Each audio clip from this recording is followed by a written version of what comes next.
Iowa Republicans are looking at a series of educational reforms, things like using tax money to send some students to private schools, requiring schools to allow students to learn in the classroom if they choose, and assisting charter schools. I asked Speaker Pat Grassley what is likely to happen this session. So the governor's laid out a very aggressive agenda, and that's nice to have, Republicans in control of the House and Senate, and then working with the governor to work on. I would say it's a lot of the things that we're talking about have been brought to a spotlight on them because of COVID, but they're things that we've been working on in the past. You look at broadband, for example, the governor came with a very aggressive plan. We're working through that right now, kind of back to the budget conversation, just seeing how that works in the budget. The governor came with a very aggressive plan when it comes to education. Usually we just talk about school funding. Most of it is not policy oriented. This year, I think you're seeing more conversation around policy than we've had in probably my time in the legislature. So we're moving things through the process. We're passing bills out. We quickly got passed the bill to get kids back in class. That option 100% of the time. We've been looking at open enrollment diversity plans. So I think we're moving pieces of the agenda through as quickly as possible. And so, we'll continue to work through all those pieces as session moves on. Some people call it scholarships, some call vouchers, so that kids can leave districts that aren't faring as well and could potentially go private. Do you think that makes it through? I think it's still too early for me to make any specific predictions probably on any piece of legislation. But what I can tell you is when we came into session, I've been very vocal about parental choice in education.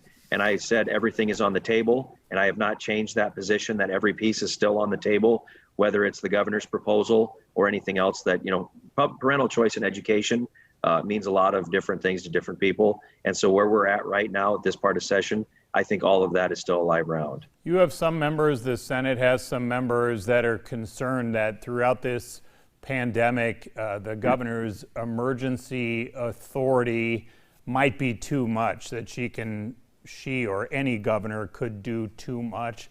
Do you think that you all will pull some of those back by the end of session?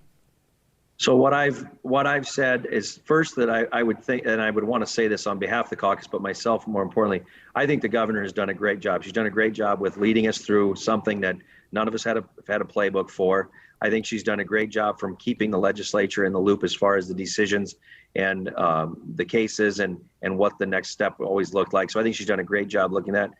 Yes, there's members that want to have that conversation about what this may look like next time.